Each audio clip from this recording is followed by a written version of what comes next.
Dear students, Assalamu alaikum. This is week 13 of your programming fundamentals course और इस week के अंदर हम लेक्चर 37 से लेके 39 तक जो है इनको कवर करेंगे. बिफोर स्टार्टिंग दिस वीक जरा थोड़ा सा क्विकली रिव्यू कर लें कि what we have done last time. Last time जो है वो हमने मेनली क्लासेस एंड ऑब्जेक्ट्स जो हैं इनके ऊपर बात की थी. क्लास एंड ऑब्जेक्ट जिसको हमने कहा था ये एक यूजर डिफाइंड डेटा टाइप है जो कि बड़ा पावरफुल डेटा टाइप होती है और एक क्लास के अंदर आप प्रॉपर्टीज भी बना सकते हैं ऑब्जेक्ट्स की और आप उनके फंक्शंस जो हैं वो भी क्रिएट कर सकते हैं. तो स्ट्रक्चर से इन कंपैरेटिवली ये ज्यादा पावरफुल होता है और ज्यादा तरीके से इसमें हमारे पास प्रॉपर्टीज या फैसिलिटीज जो है वो अवेलेबल होती हैं. क्लास के जो मेंबर्स होते हैं they can B properties, variables और इट कुड बी फंक्शंस. उनके एक्सेस को भी हम कंट्रोल कर सकते हैं जो कि हम स्ट्रक्चर्स में नहीं कर सकते. आपने देखा था कि हमारे पास दो कीवर्ड्स होते हैं, प्राइवेट का कीवर्ड और पब्लिक का कीवर्ड, और जिन मेंबर्स के बारे में हम ये चाह रहे हैं कि वो आउटसाइड द क्लास एक्सेस ना हो उनके साथ हम प्राइवेट यूज करते हैं, और जिनके बारे में हम ये चाह रहे हैं कि वो आउटसाइड द क्लास एक्सेस हो जाएं उनके साथ हम पब्लिक जो है वो यूज करते हैं. यहाँ पे एक बात मैं दोबारा से क्लैरिफाई करता हूँ कि आउटसाइड द क्लास का मतलब ये है कि आप उनका ऑब्जेक्ट बना के उनको एक्सेस कर रहे हैं. ठीक है, ये ज़हन में रखिएगा कि जो क्लास के मेंबर्स होते हैं वो क्लास के प्राइवेट डेटे को भी एक्सेस कर सकते हैं.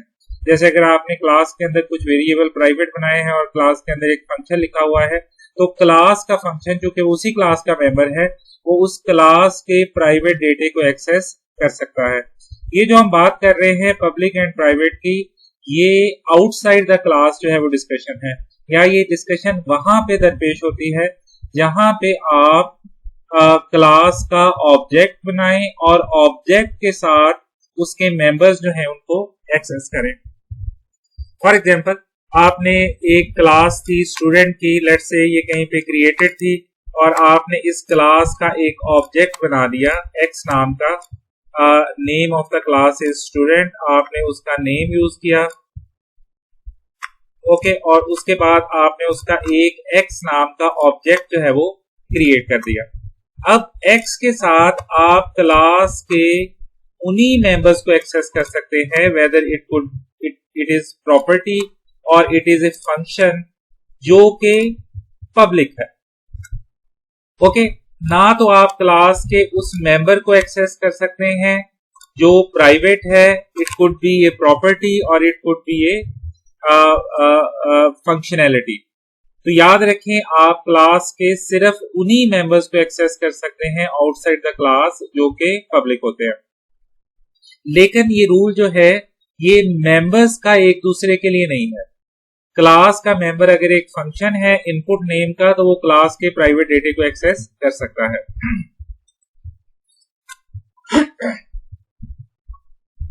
और यहाँ पे अब जरा इस सारे को दोबारा से एक दफा क्विकली रिव्यू कर लें.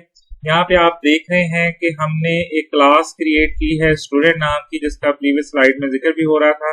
इस क्लास के अंदर हमने इसकी 4 प्रॉपर्टीज बनाई हैं, name, course, age and year की प्रॉपर्टी, और 2 फंक्शंस बनाए हैं. आप देख रहे हैं प्रॉपर्टीज प्राइवेट हैं और फंक्शंस जो हैं दे आर पब्लिक. और फंक्शंस जो हैं इनकी सिर्फ डेक्लेरेशन दी है हमने इनसाइड द क्लास.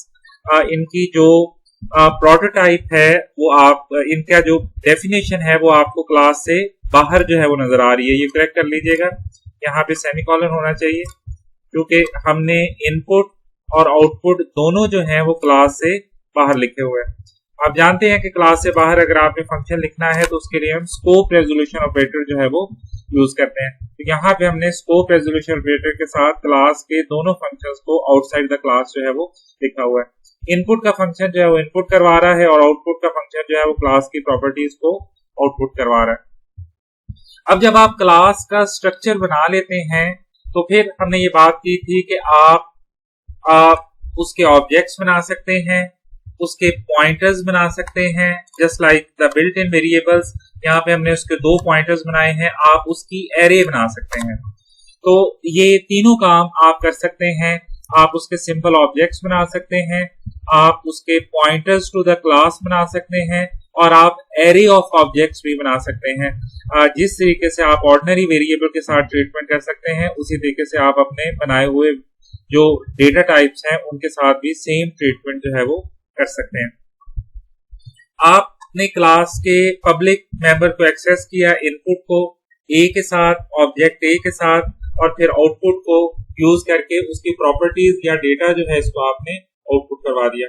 उसके बाद आपने पॉइंटर के अंदर बी का एड्रेस सेव किया और आपने पॉइंटर के साथ इनपुट और आउटपुट जो है इनको कॉल किया। ये डिफरेंस हम स्ट्रक्चर्स के अंदर भी देख के आए हैं कि अगर आप पॉइंटर के साथ मेंबर्स को एक्सेस करें तो एरो ऑपरेटर यूज होता है, और अगर आप ऑब्जेक्ट्स के साथ मेंबर्स को एक्सेस करें तो इसके लिए हम डॉट ऑपरेटर जो है वो यूज करते हैं। उसके बाद हमने क्यू को यूज करते हुए क्लास के लिए मेमोरी एलोकेशन जो है वो डायनेमिक करवाई।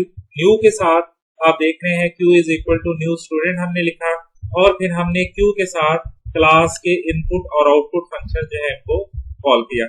उसके बाद आप देख रहे हैं कि हमने एक एरे भी डिक्लेयर करवाई हुई है एक्स नेम की। तो आप उसमें अगर डेटा इनपुट करवाना चाह रहे हैं तो आपने यूजर को मैसेज दिया enter the data of 5 students, और फिर आपने एक फॉर लूप चलाया जो कि 0 से लेके 4 तक जा रहा है, आप देख रहे हैं। और इनसाइड दिस लूप आपने क्लास के हर ऑब्जेक्ट के लिए इनपुट फंक्शन जो है वो कॉल कर दिया।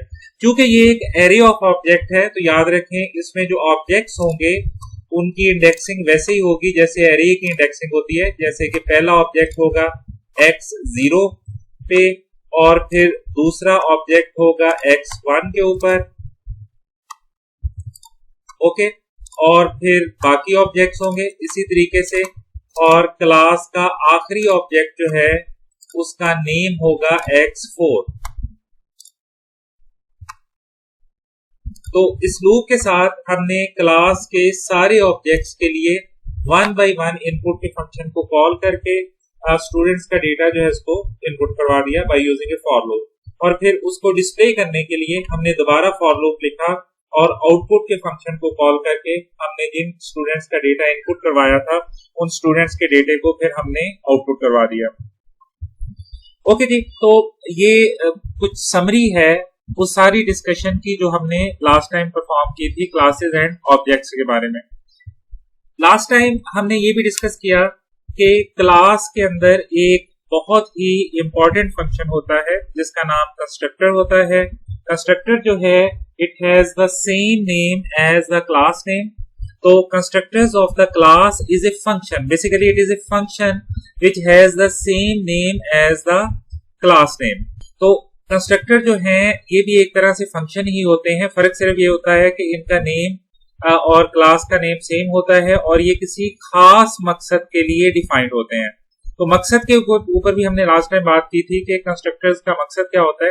बेसिकली ये क्लास के ऑब्जेक्ट्स के लिए मेमोरी एलोकेशन के लिए बैकग्राउंड में यूज हो रहे होते हैं और इनको हमें कॉल करने की जरूरत नहीं होती। कंस्ट्रक्टर्स को हमने ये बात की थी कि ये ऑटोमेटिकली कॉल हो जाते हैं whenever we create the object of the class. तो जब भी आप क्लास का ऑब्जेक्ट क्रिएट करेंगे, इस क्लास का ऑब्जेक्ट आप क्रिएट करेंगे तो उस वक्त उसका कंस्ट्रक्टर जो है वो कॉल हो जाएगा। कंस्ट्रक्टर जो है क्लास के ऑब्जेक्ट को क्रिएट करने के लिए हमने एक स्पेशल टर्म भी यूज की थी जिसको हमने कहा था इंस्टेंशिएट। तो जब भी आप क्लास को इंस्टेंशिएट करते हैं, मतलब उसकी एग्जांपल बनाते हैं, इंस्टेंस बनाते हैं, तो उस वक्त क्लास का जो कंस्ट्रक्टर है वो कॉल हो जाता है ऑटोमेटिकली और क्लास के लिए मेमोरी एलोकेशन करवाता है। तो अगर कंस्ट्रक्टर जो है वो क्लास के ऑब्जेक्ट क्रिएट होने पे ऑटोमेटिकली कॉल हो जाता है तो कुछ इससे हम एडिशनल काम भी ले सकते हैं। यही लास्ट टाइम हमने कंस्ट्रक्टर के थ्रू करने की कोशिश की थी। मतलब क्लास के जो प्रॉपर्टीज हैं उनको हम इनिशियलाइज करवा सकते हैं। किसी वेरिएबल को अगर हमने 0 से इनिशियलाइज करना है या किसी और वैल्यू से इनिशियलाइज करना है तो ये काम भी हम कंस्ट्रक्टर्स के अंदर परफॉर्म कर सकते हैं। ओके जी, कंस्ट्रक्टर्स जो हैं इनके बारे में हमने ये भी देखा कि कंस्ट्रक्टर कैन हैव आर्गुमेंट्स। आप कंस्ट्रक्टर को आर्गुमेंट्स दे सकते हैं। They do not have any return type. Even हम उनके नाम से पहले वॉइड भी नहीं लिखते, लेकिन कंस्ट्रक्टर के पैरेंथेसिस के अंदर हम आर्गुमेंट्स दे सकते हैं और उन आर्गुमेंट्स को हम डिफॉल्ट वैल्यू भी दे सकते हैं। और ये आर्गुमेंट को वैल्यू हम कब देते हैं, जब हम ऑब्जेक्ट बनाते हैं। फॉर एग्जांपल, आपने एक स्टूडेंट का कंस्ट्रक्टर बनाया हुआ था और आपने स्टूडेंट का ऑब्जेक्ट बनाया। फॉर एग्जांपल, आपने स्टूडेंट क्लास नेम लिखा यहाँ पे, ओके, और आपने उसका ऑब्जेक्ट बनाया एक्स नाम का। अब ये जो स्टूडेंट क्लास थी, इसके अंदर एक आर्गुमेंट्स वाला कंस्ट्रक्टर था। तो आर्गुमेंट वाले कंस्ट्रक्टर को आपने वैल्यूज कहां पे देनी है, आपने इस ऑब्जेक्ट के साथ ये पैरेंथेसिस की सिंबल यूज करनी है और यहां पे आपने 1 बाय 1 सारे आर्गुमेंट्स को वैल्यू देनी है। ठीक है, तो अगर आपके पास कंस्ट्रक्टर विद आर्गुमेंट है तो जब आप ऑब्जेक्ट क्रिएट करते हैं तो उसके साथ ही आप उस कंस्ट्रक्टर के आर्गुमेंट्स को वैल्यू देते हैं। ओके जी, हमने ये भी देखा कि कंस्ट्रक्टर जो हैं they can be overloaded, means that कि we can write multiple constructors with same name. अब सेम नेम वाला तो इश्यू कोई नहीं है, कंस्ट्रक्टर का वही नेम होना चाहिए जो क्लास का नेम है। तो हम मल्टीपल कंस्ट्रक्टर लिख सकते हैं बाय वेरिएटिंग देयर आर्गुमेंट्स। तो आप आर्गुमेंट की क्वांटिटी और उनकी टाइप को बदल के आप मल्टीपल कंस्ट्रक्टर जो है वो क्लास के लिए जो है वो लिख सकते हैं। तो होता ये है कि जो अप्रोप्रिएट कंस्ट्रक्टर है वो कॉल हो जाता है जब भी आप क्लास का ऑब्जेक्ट जो है वो क्रिएट करते हैं। इस चीज को भी जरा दोबारा से रिव्यू कर ले। यहाँ पे आपको एक डेट नाम की क्लास नजर आ रही है लेफ्ट साइड के ऊपर, अगर आप गौर करें तो आपको एक डेट नेम की क्लास जो है वो नजर आ रही है। इसके पब्लिक एरिया के अंदर हमने 2 कंस्ट्रक्टर जो है वो क्रिएट किए हैं। एक आप देख सकते हैं कि कंस्ट्रक्टर विदाउट आर्गुमेंट है, इसमें कोई भी आर्गुमेंट हमने नहीं दिया हुआ, और एक जो है वो हमारे पास कंस्ट्रक्टर विद आर्गुमेंट है। इसके अंदर हमने आर्गुमेंट जो है वो दिया हुआ है, लास्ट आर्गुमेंट जो है वो दिया हुआ है। और ये आप देख सकते हैं कि ये डेक्लेरेशंस हैं, प्रोटोटाइप्स हैं सिर्फ, जो कि हम यहाँ पे यूज कर रहे हैं। हाँ जी, ये आप देख रहे हैं कि ये प्रोटोटाइप्स हैं, डेक्लेरेशंस हैं फंक्शंस की, जो कि आपको इनसाइड द क्लास, कंस्ट्रक्टर की जो कि आपको इनसाइड द क्लास जो है वो नजर आ रही है। इनकी डेफिनेशन आपको बाहर नजर आएगी। ये आपका डिफॉल्ट कंस्ट्रक्टर है जिसमें कोई आर्गुमेंट नहीं है, और यहाँ पे आपको कंस्ट्रक्टर विद आर्गुमेंट जो है वो नजर आ रहा है। और यहाँ पे फंक्शन को आर्गुमेंट देने के पॉइंट ऑफ व्यू से एक मिस्टेक भी है, और आपने इस मिस्टेक को आइडेंटिफाई करना है और आंसर की फॉर्म में आपने उसको बताना है कि आर्गुमेंट डिफॉल्ट वैल्यू देने के पॉइंट ऑफ व्यू से यहाँ पे क्या इशू है इस कोड के अंदर, आपने उसको आइडेंटिफाई करना है। एनीहाउ, दोनों जो कंस्ट्रक्टर्स हैं इनके डेफिनेशन जो है वो आपको क्लास से बाहर लिखी जो है वो नजर आ रही है। अब मेन के अंदर आके हमने इसका एक ऑब्जेक्ट क्रिएट किया। अब जरा गौर करिएगा, हमने ऑब्जेक्ट ए क्रिएट किया, तो इसका मतलब ये है कि कौन सा कंस्ट्रक्टर कॉल होना चाहिए, constructor which do not have any argument. तो ये वाला कंस्ट्रक्टर जो है वो कॉल हो जाएगा। उसके बाद हमने एक ऑब्जेक्ट बी क्रिएट किया और पैरेंथेसिस के अंदर वैल्यूज दे दी 10, 26 एंड 2004। तो इस सिचुएशन के अंदर हमारा कंस्ट्रक्टर विद आर्गुमेंट कॉल हो जाएगा, और डी को 10 वैल्यू मिल जाएगी, एम को 26 वैल्यू मिल जाएगी, और y जो है इसको 2004 वैल्यू जो है वो मिल जाएगी।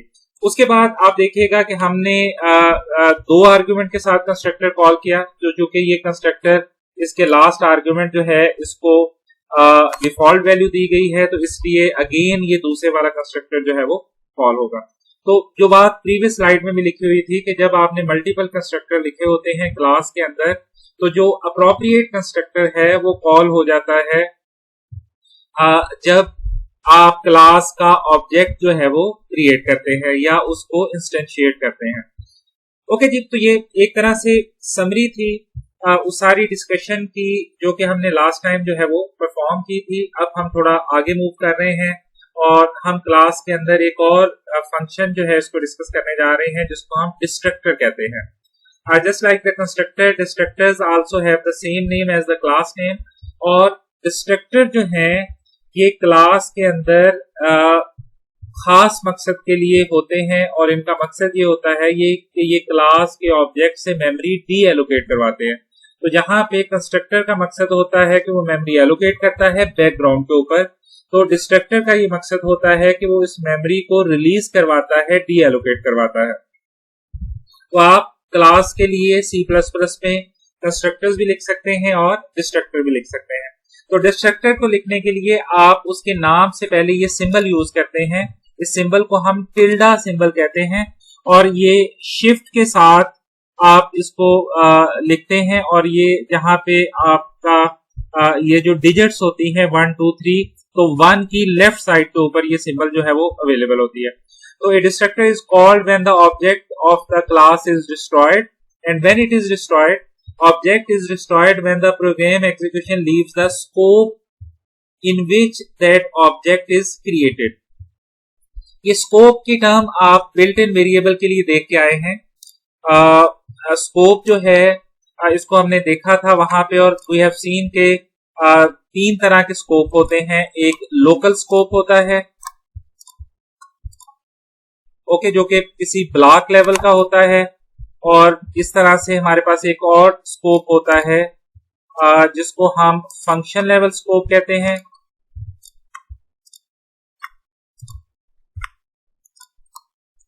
ओके, और ऐसे ही हमारे पास एक और स्कोप होता है जिसको हम ग्लोबल कहते हैं। तो हर ऑब्जेक्ट जो है वो ऑब्जेक्ट हो या वेरिएबल हो, जब उसका स्कोप एंड हो जाता है तो उस वक्त उस ऑब्जेक्ट का डिस्ट्रक्टर जो है वो कॉल हो जाता है। तो क्रिएट करने पे कंस्ट्रक्टर कॉल होता है और स्कोप के एंड होने पे डिस्ट्रक्टर कॉल होता है। ये इनका सिंपल फिनोमेना है, दोनों को आपको कॉल करने की जरूरत नहीं पड़ती। तो इन फंक्शंस में और दूसरे ऑर्डिनरी फंक्शंस के अंदर यही एक मेन डिफरेंस होता है कि आप इनको एक्सप्लिसिटली कॉल नहीं करते। कंस्ट्रक्टर इंस्टेंशिएशन पे कॉल होता है और डिस्ट्रक्टर जो है ये स्कोप के एंड होने पे कॉल होता है। और स्कोप 3 तरह का हो सकता है, लोकल हो सकता है, फंक्शन लेवल हो सकता है और ग्लोबल हो सकता है। तो जिस टाइप का भी स्कोप एंड होगा उस वक्त ऑब्जेक्ट जो है उसका डिस्ट्रक्टर जो है ये कॉल हो जाएगा। तो destructor is written by using the tilde sign character followed by the class name, और इस तरीके से आप इसको जो है वो लिख सकते हैं। तो यहाँ पे इसके कुछ रूल्स हैं। Destructors are quite good in this regard कि they have so many facilities. आप इनको ओवरलोड नहीं कर सकते। ओवरलोड का मतलब ये है कि you must have to write only 1 destructor, you can not write multiple destructors. आप इनको आर्गुमेंट्स नहीं दे सकते और आप इनके थ्रू कोई वैल्यू रिटर्न नहीं करवा सकते। तो गुड थिंग अबाउट डिस्ट्रक्टर्स कि इनमें बहुत ज्यादा कॉम्प्लेक्सिटी नहीं होती, जिंदगी आसान होती है। आप मल्टीपल डिस्ट्रक्टर नहीं लिख सकते, आप डिस्ट्रक्टर को आर्गुमेंट नहीं दे सकते, और आप डिस्ट्रक्टर को यूज करके कोई वैल्यू जो है वो रिटर्न भी नहीं करवा सकते। यहां पे जरा गौर करिएगा कि हमने 2 कंस्ट्रक्टर क्रिएट किए हैं, इनकी प्रोटोटाइप्स ही आपको नजर आ रही हैं, और एक डिस्ट्रक्टर क्रिएट किया है। ये एम्प्टी डिस्ट्रक्टर है। आप देख रहे हैं कि ब्रेसेस स्टार्ट हो रही हैं और एंड भी हो रही हैं। तो this is how we actually write a destructor. अब क्वेश्चन यहाँ पे ये राइज होता है कि इन डिस्ट्रक्टर्स में ठीक है, बैकग्राउंड के अंदर इनका काम ये होता है कि ये मेमोरी रिलीज करवाते हैं, लेकिन फ्रंट एंड पे डिस्ट्रक्टर्स के अंदर हम क्या कर सकते हैं। नॉर्मली अगर आपने अपनी क्लास के अंदर फंक्शंस के अंदर डायनेमिक मेमोरी एलोकेशन की हुई है, न्यू का कीवर्ड यूज किया हुआ है और डायनेमिक मेमोरी एलोकेशन की हुई है अपनी क्लास के अंदर, तो उनके लिए जो डिलीट का कीवर्ड है वो आप डिस्ट्रक्टर्स के अंदर यूज करते हैं। ठीक है, ये काम नॉर्मली आप डिस्ट्रक्टर के साथ कर रहे होते हैं। अक्सर आप इनको नहीं लिख रहे होते C++ के अंदर, बाकी लैंग्वेजेस के अंदर ये होते भी नहीं है। By the way Java language के अंदर या C# लैंग्वेज के अंदर डिस्ट्रक्टर अवेलेबल नहीं होते, सिर्फ कंस्ट्रक्टर अवेलेबल होते हैं। तो ये C++ के अंदर अवेलेबल होते हैं।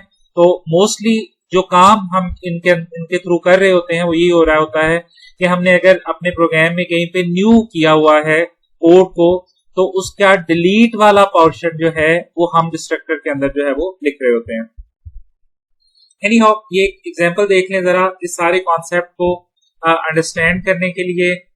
यहाँ पे आप देखिएगा हमने एक क्लास क्रिएट की है, क्रिएट एंड डिस्ट्रॉय नाम की। इस क्लास के अंदर हमने एक कंस्ट्रक्टर क्रिएट किया है, कंस्ट्रक्टर और एक डिस्ट्रक्टर क्रिएट किया है। दोनों की यहाँ पे आपको प्रोटोटाइप नजर आ रही है और इस क्लास का एक मेंबर वेरिएबल है जिसका नाम है डेटा और वो प्राइवेट टाइप का है। कंस्ट्रक्टर जो है ये आर्गुमेंट में वैल्यू लेता है और आप देखेंगे कि ये क्या करता है, ये क्रिएट एंड डिस्ट्रॉय की वैल्यू जो है इसको इनपुट आर्गुमेंट में ले रहा है और डेटा को साइन कर रहा है और एक मैसेज डिस्प्ले कर रहा है। जो भी डेटा वैल्यू होती है उसके साथ इस वैल्यू को डिस्प्ले कर देता है ताकि आइडेंटिफाई हो जाए कि ये कौन सा ऑब्जेक्ट जो है वो यहाँ पे यूज हो रहा है। उसके बाद आप डिस्ट्रक्टर लिख रहे हैं और डिस्ट्रक्टर में सिर्फ आप मैसेज दे रहे हैं डेटे को डिस्प्ले करके कि ये कौन सा डिस्ट्रक्टर है। ये कोड हम इसलिए लिख रहे हैं कि ताकि हमें एग्जैक्टली ट्रेस हो जाए कि कब कंस्ट्रक्टर कॉल हो रहा है और कब डिस्ट्रक्टर जो है वो कॉल हो रहा है। अब जरा आ जाइएगा, हमने यहाँ पे एक ऑब्जेक्ट क्रिएट किया है। आप देखें create and destroy is the name of the class. Object का नेम है फर्स्ट और उसको आर्गुमेंट में हमने 1 पास कर दिया है। तो मतलब ये कि ये 1 जो है ये डेटा को साइन हो जाएगा और फिर कंस्ट्रक्टर इसको डिस्प्ले कर देगा और जब डिस्ट्रक्टर कॉल होगा तो वो भी इस ऑब्जेक्ट की 1 वैल्यू जो है इसको डिस्प्ले कर देगा। उसके बाद हमने एक फंक्शन लिखा है क्रिएट नाम का और उसके अंदर भी हमने एक ऑब्जेक्ट क्रिएट किया है। आप देखें और उस ऑब्जेक्ट का नाम है 4 और उसके कंस्ट्रक्टर को हमने 4 पास कर दिया है। ओके, नीचे हमने मैसेज दे दिया है कि first object created inside a function और ये मैसेज जो है वो हमने यहाँ पे डिस्प्ले करवा दिया है और इस फंक्शन को हमने एंड कर दिया है। उसके बाद हम मेन फंक्शन में आ गए और मेन फंक्शन में हमने मैसेज दिया है कि object created outside the main. तो वो जो ऑब्जेक्ट आपने ऊपर क्रिएट किया हुआ है उसका मैसेज यहाँ पे मेन के अंदर आ रहा है, क्योंकि मेन से आपका कोड चलना शुरू होता है तो सबसे पहले ये मैसेज आएगा कि object created outside the main, मतलब ग्लोबल वेरिएबल है। आप ये गौर कर सकते हैं कि इस वेरिएबल की प्रॉपर्टी ये है या स्कोप ये है कि ये ग्लोबल टाइप का है और नीचे जो आपको वेरिएबल या ऑब्जेक्ट नजर आ रहा है this is a function level scope. तो थोड़ा सा आपको रिकॉल करना पड़ेगा ये स्कोप ऑफ द वेरिएबल का कॉन्सेप्ट, जो कि हमने जब बिल्ट इन वेरिएबल के कॉन्सेप्ट देखे थे तो उसके साथ हमने कवर किया था। तो यहाँ पे आपको इसका स्कोप जो है वो नजर आ रहा है कि फंक्शन लेवल का है। और उसके बाद हमने एक और ऑब्जेक्ट क्रिएट किया है और इसके कंस्ट्रक्टर को हमने 2 पास किया है। ओके जी, और फिर मैसेज दिया है first object created inside the main और फिर क्रिएट का फंक्शन कॉल किया है। आप जानते हैं कि जब ये फंक्शन कॉल होगा तो कोड एग्जीक्यूशन जो है वो यहाँ पे चली जाएगी और ये एग्जीक्यूट होगा और उसके बाद हमने एक और फंक्शन यहाँ ऑब्जेक्ट क्रिएट किया है विद द नेम थर्ड। तो क्रिएट एंड डिस्ट्रॉय क्लास के हमने 4 ऑब्जेक्ट क्रिएट किए हैं। एक का नाम फर्स्ट है, एक का नाम सेकंड है, एक का नाम थर्ड है, एक का नाम फोर्थ है और हर एक के साथ हमने मैसेज डिस्प्ले करवा दिया है उसकी क्रिएशन के फौरन बाद। ओके जी, एक मैसेज हमने इनके कंस्ट्रक्टर्स के अंदर भी डिस्प्ले करवाया हुआ है। अगर आपको याद हो तो क्लास के कंस्ट्रक्टर और डिस्ट्रक्टर के अंदर भी हमने मैसेज जो है वो डिस्प्ले करवाया हुआ है। अब जरा इसके आउटपुट पे गौर करिएगा। सबसे पहले आपको कंस्ट्रक्टर में से मैसेज आ रहा है कि ऑब्जेक्ट 1 क्रिएटेड। ओके, तो क्रिएटेड आउटसाइड द मेन ये ग्लोबल वेरिएबल है। आप गौर करिएगा कि ये कौन सी टाइप का वेरिएबल है, ग्लोबल वेरिएबल है। उसके बाद आपने मेन के अंदर ऑब्जेक्ट 2 क्रिएट किया था, इसका कंस्ट्रक्टर कॉल हो गया है। उसके बाद आपने ऑब्जेक्ट 4 क्रिएट किया है, ये क्रिएट नाम के फंक्शन में आपने क्रिएट किया है। तो जब ये फंक्शन एंड हुआ तो उसके साथ ही डिस्ट्रक्टर भी कॉल हो गया। तो इस ऑब्जेक्ट का स्कोप कब एंड हुआ था, जब इसकी एंडिंग ब्रेस आई थी। तो इसकी एंडिंग ब्रेस आने पे इसका स्कोप एंड हुआ, तो जब स्कोप एंड हुआ तो उसके साथ ही इसका डिस्ट्रक्टर भी कॉल हो गया। ओके जी, उसके बाद आप देख रहे हैं कि ऑब्जेक्ट 3 का कंस्ट्रक्टर कॉल हुआ है और फिर ऑब्जेक्ट 3 का डिस्ट्रक्टर कॉल हुआ है। फिर आप देख रहे हैं कि ऑब्जेक्ट 2 का डिस्ट्रक्टर कॉल हुआ है और सबसे एंड पे ग्लोबल वेरिएबल के लिए डिस्ट्रक्टर कॉल हुआ है। तो वही बात कि ऑब्जेक्ट जो है जब वो क्रिएट होता है तो कंस्ट्रक्टर कॉल हो जाता है और जब ऑब्जेक्ट का स्कोप एंड होता है तो उस वक्त डिस्ट्रक्टर जो है वो कॉल होता है। ओके जी, तो क्लासेस के बारे में हम इतनी ही डिस्कशन जो है वो करेंगे। फर्दर हम डिस्कशन नहीं करेंगे। क्लासेस के बारे में हमने ये देखा कि क्लास जो है वो बनाई कैसे जाती है, उसके ऑब्जेक्ट कैसे क्रिएट किए जाते हैं, उसके पॉइंटर कैसे क्रिएट किए जाते हैं, उसको डायनेमिकली मेमोरी एलोकेट कैसे करवाई जाती है और उसकी एरे कैसे क्रिएट की जाती है। और क्लास के पॉइंट ऑफ व्यू से हमने ये भी देखा कि कंस्ट्रक्टर क्या होते हैं और डिस्ट्रक्टर क्या होते हैं। अब हम जरा आगे मूव कर रहे हैं और एक डिस्कस करने जा रहे हैं वेरी इंपॉर्टेंट टॉपिक, जिसको हम फाइल हैंडलिंग या फाइल प्रोसेसिंग भी समटाइम जो है वो कह देते हैं। फाइल हैंडलिंग या फाइल प्रोसेसिंग जो है ये एक्चुअली क्या है, पहले थोड़ी सी जरा हम इस पे डिबेट करेंगे। Why file handling? अभी तक हमने ये देखा है कि जो भी कोड हम करते हैं और उस कोड के अंदर जो भी डेटा होता है, फॉर एग्जांपल स्टूडेंट का नेम, उनके फोन नंबर्स, उनके लिए जो वैल्यूज हम इनपुट करवाते हैं वो उतनी देर तक ही हमें नजर आती हैं या सेव रहती हैं जितनी देर तक हमारा प्रोग्राम चलता रहता है। जब हम अपने प्रोग्राम की एग्जीक्यूशन को स्टॉप कर देते हैं, एंड कर देते हैं और प्रोग्राम को दोबारा से चलाते हैं, तो हमें उन वैल्यूज को दोबारा इनपुट करवाना पड़ता है। ओके, तो ये हैसल जब से आपने ये कोर्स पढ़ना शुरू किया है ये आप फील कर ही रहे होंगे कि जो भी वैल्यूज आप इनपुट करवाते हैं आपका प्रोग्राम जब तक चलता रहता है वो डिस्प्ले भी हो जाती हैं, यूज भी हो जाती हैं, कहीं पे उनको अप्लाई करना है वो भी हो जाती हैं। लेकिन जो ही प्रोग्राम आपका बंद होता है तो वैल्यूज आपको विजिबल नहीं रहती। जब भी प्रोग्राम को आप दोबारा चलाते हैं तो उनको दोबारा इनपुट करवाना पड़ता है। तो उसकी रीजन ये है कि जो वैल्यूज आप इनपुट करवाते हैं वेरिएबल्स के अंदर, एरेज के अंदर या स्ट्रक्चर्स के अंदर या क्लासेस के अंदर, वो परमानेंटली सेव नहीं होती। जब भी आप अपने प्रोग्राम को दोबारा एग्जीक्यूट करते हैं तो उनको दोबारा इनपुट करवाना पड़ता है और जो पहले वाली वैल्यूज होती हैं वो डिस्ट्रॉय हो चुकी होती हैं, वो सेव नहीं रहती। अब अगर आप चाह रहे हैं कि जो वैल्यूज आप एक दफा इनपुट करवाएं वो प्रोग्राम के बार बार चलाने से बार बार इनपुट ना करवानी पड़े, बल्कि एक दफा इनपुट करवाई हुई वैल्यूज दोबारा यूज हो सके। फॉर एग्जाम्पल वो जो लैब के अंदर आप टेलीफोन डायरेक्टरी बना रहे हैं, अब उसके अंदर तो ये फंडामेंटल रिक्वायरमेंट है। ऐसा तो नहीं है कि आपने अपने प्रोग्राम के अंदर एक दफा जो टेलीफोन डायरेक्टरी में डेटा एंटर किया है वो डेटा जो है वो आप जब प्रोग्राम को दोबारा चलाएं तो वो डिस्ट्रॉय हो जाए। तो आप ऐसा नहीं चाहेंगे। आप ये चाहेंगे कि जो डेटा मैं एंटर करता जाऊं वो जब भी प्रोग्राम को मैं दोबारा चलाऊं तो पहले वाला डेटा जो है वो मेरे पास सेव्ड हो, मेरे पास वो प्रिजर्व्ड हो, परमानेंटली सेव्ड हो। तो ये एक्टिविटी अगर आप करना चाह रहे हैं कि अपने डेटे को परमानेंटली सेव करना चाह रहे हैं तो उसके लिए आपको फाइल हैंडलिंग का कॉन्सेप्ट जो है वो यूज करना पड़ता है, या जिसको हम सम टाइम फाइल प्रोसेसिंग भी कह देते हैं। तो अभी तक जो तरीका आप यूज कर रहे हैं उसमें आप यू आर फॉर श्योर कि उसके अंदर आपका डेटा परमानेंटली सेव नहीं होता। उसकी रीजन क्या होती है कि जो डेटा आप अभी प्रोसेस कर रहे हैं वो कंप्यूटर मेमोरी के अंदर सेव होता है, और कंप्यूटर मेमोरी जो है वो हम जानते हैं कि वो वॉलेटाइल है, जिसकी वजह से आपका डेटा जो है वो परमानेंटली सेव नहीं होता। ओके जी, that's all for this video. इस डिस्कशन को हम अगली वीडियो जो है इसके अंदर कंटिन्यू रखेंगे। Thank you very much. Allah Hafiz.